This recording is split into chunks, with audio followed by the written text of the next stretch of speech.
నారాయణం నమస్కృత్య నరం చైవ నరోత్తమం దేవీం సరస్వతీం వ్యాసం తతో జయముదీరయేత్. మహాభారతంలోని సభాపర్వంలో 17వ అధ్యాయంలో ఉన్నాం. జరాసంధ జనన వృత్తాంతం. అసలు ఈ జరాసంధుడు ఎలా పుట్టాడు? వాసుదేవ ఉవాచ జాతస్య భారతే వంశే తథా కుంత్యాః సుతస్య చ యా వై యుక్తా మతిశేయం అర్జునేన ప్రదర్శిత. ఇక పూర్వం మనం చూసాం, అర్జునుడు చెప్పాడు ధర్మరాజుతో, కాషాయ వస్త్రాలు చాలా సులభంగా దొరుకుతాయి స్వామి, దానికేముంది, మనం చేయవలసింది యుద్ధము, ప్రజల్ని కాపాడుకోవాలి, ఇది మన కర్తవ్యం అన్నాడు. దానికి శ్రీకృష్ణుడు అంటున్నాడు, భారత వంశంలో పుట్టిన వానికి, కుంతి కొడుకుగా పుట్టిన వానికి తగిన రీతిగా అర్జునుడు తన బుద్ధిని ప్రదర్శించాడయ్యా అన్నాడు. నస్మృత్యుం వయం విద్మరాత్రో వా యది దివా నచాపి కంచిదమరం అయుద్ధే నామ శుశ్రుమ. చావు ఎప్పుడు వస్తుందో మనకు తెలియదు, అది పగలో రాత్రో కూడా మన మెరుగము. యుద్ధం మానినంత మాత్రాన్ని ఎవ్వడూ చిరంజీవిగా నిలువడు, నిలిచినట్లు ఎప్పుడు వినలేదు నేనన్నాడు. ఏతావదేవ పురుషైః కార్యం హృదయ తోషణం నయేన విధి దృష్టేన యదుపక్రమతే పరాన్. తమ హృదయానందం కోసం రాజనీతి శాస్త్రానుసారం శత్రువులపై ఆక్రమణ చేయడమే వీర పురుషుల కర్తవ్యం. సునయస్యానపాయశ్చ సంయోగే పరమః క్రమః సంగత్యా జయతే సామ్యం సామ్యం చ న భవేద్వయోః. సంగత్యా జయతే సామ్యం సామ్యం చ న భవేద్వయోః. అపాయరహితమైన రాజనీతి, మంత్రాంగము, పరాక్రమము కలిస్తే కార్యం పూర్తిగా సఫలమవుతుంది. శత్రువులతో కలిసినప్పుడే ఇరువురి మధ్య గల తేడా తెలిసేది. ఏ రెండు బలాలు సర్వవిధాలా సమానంగా ఉండే అవకాశమే లేదు.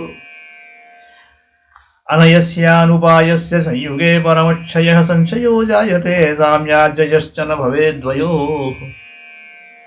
ఉత్తమ నీతి, మంచి ఉపాయము లేకుండా యుద్ధాన్ని ఆరంభిస్తే వినాశమే జరుగుతుంది. రెండు పక్షాలు సమానంగా ఉంటే జయాపజయాలు ఇద్దరికీ సంశయాస్పదాలుగానే ఉంటాయి. దేవయం నయమాస్థాయ శత్రుదేహ సమీపగాః కథమంతం న గచ్చేమ వృక్షస్యేవ నదీరయాః పరరంధ్రే పరాక్రాంతాః స్వరంధ్రావరణే స్థితాః. మనం కూడా రాజనీతిని ఆశ్రయించి శత్రు శరీరానికి దగ్గరగా పోగలిగితే నదీ వేగం చెట్టును కూల్చినట్లు అంతం చేయవచ్చు. మనం మన లోపాలను కప్పిపుచ్చుకొని శత్రువులోని లోపాలను అన్వేషించాలి, అప్పుడే అదును చూచి దెబ్బతీయవచ్చు. వ్యూఢానీకైరతి బలైః న యుధ్యేదరిభిః సహ ఇతి బుద్ధిమతాం నీతిః తన్మమాపీహ రోచతే. అత్యంత బలవంతులై వ్యూహాలు పన్ని ఉన్న శత్రువులను ఎదిరించి యుద్ధం చేయదగదని నీతివేత్తల అభిప్రాయం. ప్రస్తుతం అదే నాకు కూడా మంచిదిగా కనిపిస్తోంది. అనవద్యాయ సంబుద్ధాః ప్రవిష్టాః శత్రుసద్మతత్ శత్రుదేహముపాక్రమ్యతం కామం ప్రాప్నుయామహే. చాటుమాటుగా శత్రువు ఇంట ప్రవేశించి శత్రువు శరీరాన్ని ఆక్రమించి మన పని ముగించుకోవటం మంచిది, అది నిందింపదగినదేమీ కాదు. ఏకౌహేవ శ్రియం నిత్యం బిభర్తి పురుషర్షభ అంతరాత్మేవ భూతానాం తక్షయం నైవ లక్షయే. పురుషశ్రేష్ఠుడైన జరాసంధుడు ప్రాణులలో నున్న అంతరాత్మ వల్ల ఎప్పుడూ ఒంటరిగా సామ్రాజ్య లక్ష్మిని అనుభవిస్తున్నాడు. కాబట్టి మరే ఉపాయంతోనూ ఆయనను నశింపజేయలేము. అథవైనం నిహత్యాజే శేషేనాపి సమాహతాః ప్రాప్నుయామ తతః స్వర్గం జ్ఞాతిత్రాణపరాయణాః. యుద్ధంలో జరాసంధుని చంపి ఒకవేళ మిగిలిన సేనల ద్వారా మనమే మరణించినా మనకు నష్టమేమీ లేదు. చెరలోని జ్ఞాతులను రక్షించడంలో ఆసక్తులమై మరణించినందువలన వీరస్వర్గమే లభిస్తుంది. యుధిష్ఠిరోవాచ కృష్ణ కోయం జరాసంధః కిం వీర్యః కిం పరాక్రమః యస్వాం స్పృష్ట్వాగ్ని సదృశం న దగ్ధశలభో యథా. యుధిష్ఠిరుడు అన్నాడు, కృష్ణ, ఎవరి జరాసంధుడు? ఆయన శౌర్య పరాక్రమాలు ఎటువంటివి? అగ్ని వంటి నీతో కలబడి కూడా మిడతలా ఎందుకు మాడిపోలేదు? అప్పుడు కృష్ణుడు అన్నాడు, శృణు రాజన్ జరాసంధ యద్వీర్యో యత్పరాక్రమః యథా చోపేక్షితోస్మాభిః బహుశకృత విప్రయః. రాజా, జరాసంధుడెవరో, ఎటువంటి శౌర్య పరాక్రమాలు గలవాడో, మాకు చాలాసార్లు కీడు చేసినా ఎందుకు ఉపేక్షించవలసి వచ్చినదో చెబుతాను విను. అక్షౌహిణీనాం తిసృణాం పతిః సమరదర్పితః రాజా బృహద్రథో నామ మగధాధిపతిర్బలి. మగధ దేశాన్ని బృహద్రథుడనే రాజు పరిపాలించేవాడు, ఆయన బలవంతుడు. 3 అక్షౌహిణులకు అధిపతి. రూపవాన్ బీజ సంపన్నః శ్రీమానతుల విక్రమః నిత్యం దీక్షాంకిత శతక్రతురివాపరః. బృహద్రథుడు అందగాడు, బలసంపన్నుడు, ధనవంతుడు, సాటిలేని పరాక్రమం గలవాడు. ఆయన శరీరం ఇంద్రుని శరీరం వల్ల ఎప్పుడూ యాగదీక్షా చిహ్నాలతో ఉండే. తేజసా సూర్య సంకాశ క్షమయా పృథివీ సమయమాంతక సమక్రోధే శ్రియా వైశ్రవణోపమ. ఆయన తేజస్సులో సూర్య సమానుడు, ఓర్పులో భూమి వంటివాడు, కోపంలో కాలుని వంటివాడు, కుబేరుని వలె సంపన్నుడు. తస్యాభిజన సంయుక్తై గుణై భరత సత్తమ వ్యాప్తేయం పృథివీ సర్వా సూర్యస్యేవ గభస్తివి. భరతశ్రేష్ఠ, సూర్యకిరణాలు భూమండలమంతా వ్యాపించినట్టు వంచోచితమైన ఆ బృహద్రథుని గుణాలు జగమంతా వ్యాపించాయి. కాశీరాజస్య సుతే యమజే భరతర్షభ ఉపయేమే మహావీర్య రూపద్రవిడ సంయుతే. తయోషకార సమయం విధస్న పురుషర్షభ నాతివర్తిష్య ఇత్యేవం పత్నిభ్యాం సన్నిధౌ తదా. సదాభ్యాం శుశుభే రాజా పత్నీభ్యాం వసుధాధిపః ప్రియాభ్యామనురూపాభ్యాం కరేణుభ్యామివ ద్విపః. భరతశ్రేష్ఠ, మహాపరాక్రమశాలి అయిన బృహద్రథుడు రూప సంపదతో కూడిన కాశీరాజ పుత్రికలను వివాహమాడాడు. ఆ కన్యలు కవలలు, ఇద్దరినీ సమానంగానే చూస్తానని ఆయన వారి దగ్గర ప్రతిజ్ఞ చేశాడు. తనకు నచ్చిన ఆడ ఏనుగులతో గజరాజు శోభించినట్లు తన 2 భార్యలతో ఆ మగధాధీశుడు ప్రకాశించాడు. తయోర్మధ్యగతశ్చావిరాజ వసుధాధిపగంగా యమునయోర్మధ్యే మూర్తిమానివ సాగర. గంగాయమునుల మధ్య మూర్తిభూత సాగరుని వలె ఆ 2 భార్యల మధ్య ఆ రాజు రాజిల్లాట. విషయేషు నిమగ్నస్య తస్య యౌవనమభ్యగాద్నచ పంచకరః పుత్రస్తస్యాజాయత కశ్చన మంగళైర్బహుభిర్హోమైః పుత్రకామాభిరిష్టిభిః నాససాద నృపశ్రేష్ఠః పుత్రం కుల వివర్ధనం. విషయాసక్తిలో నిమగ్నుడైన ఆయన యౌవనం గడిచిపోయింది, కానీ వంశవృద్ధి కోసమై ఒక్క కొడుకు కూడా పుట్టలేదు.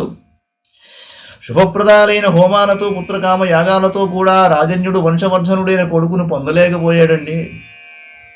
అథ కాక్షీవత పుత్రం గౌతమస్య మహాత్మనః శుశ్రావ తపసి శ్రాంతం ఉదారం చండకౌశికం యదృక్షయాగతం తం తు వృక్షమూలముపాశ్రితం పత్నీభ్యాం సహితో రాజా సర్వరత్నైరతోషయత్.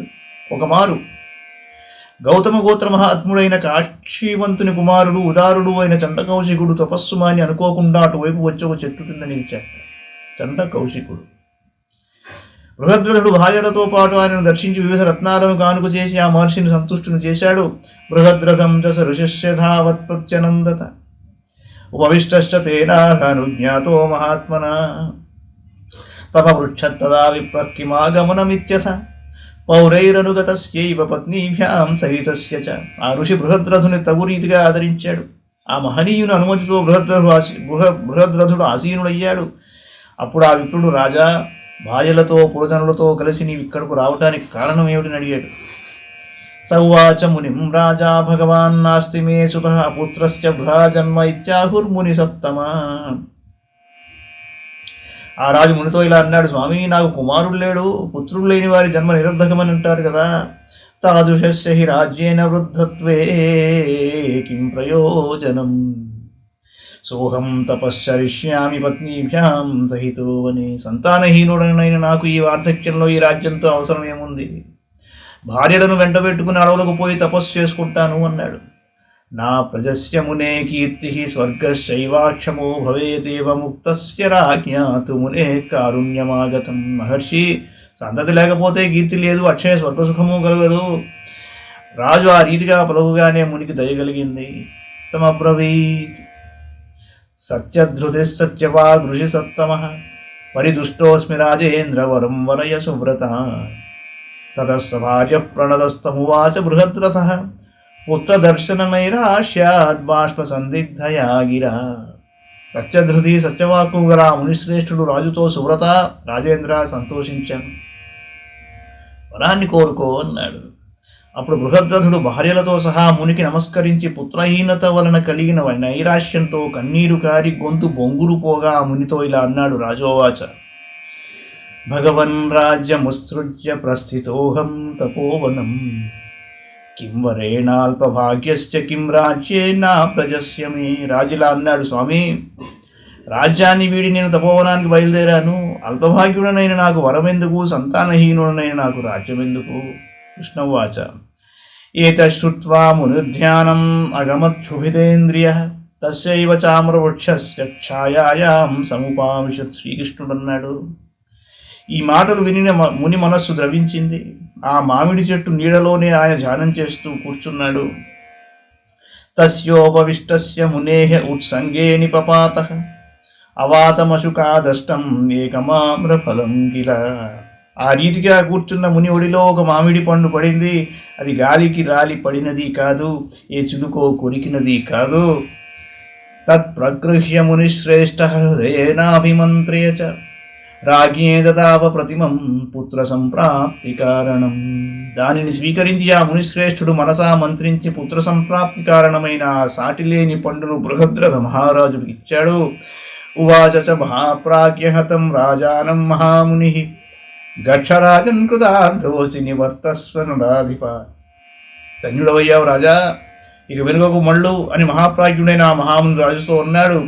ఏషతే తనయో రాజన్మా తప్సీస్వం తపోవనే ప్రజా పాలయ ధర్మేణ ఏష ధర్మో మహీక్షితాం. రాజా, ఈ పండు వలన నీకు కుమారుడు పుడతాడు. అడవులలో తపస్సు చేయని అవసరం లేదు. ధర్మబద్ధంగా ప్రజలను పాలించు. రాజుల ధర్మం ఇది అన్నాడు ఆ ముని. తర్వాత ఏం జరిగిందో మరో అంకంలో చూద్దాం. మంగళం భగవాన్ విష్ణు మంగళం గరుడధ్వజ మంగళం పుండరీకాక్షో మంగళాయ తనోహరి. సర్వం శ్రీకృష్ణార్పణమస్తు.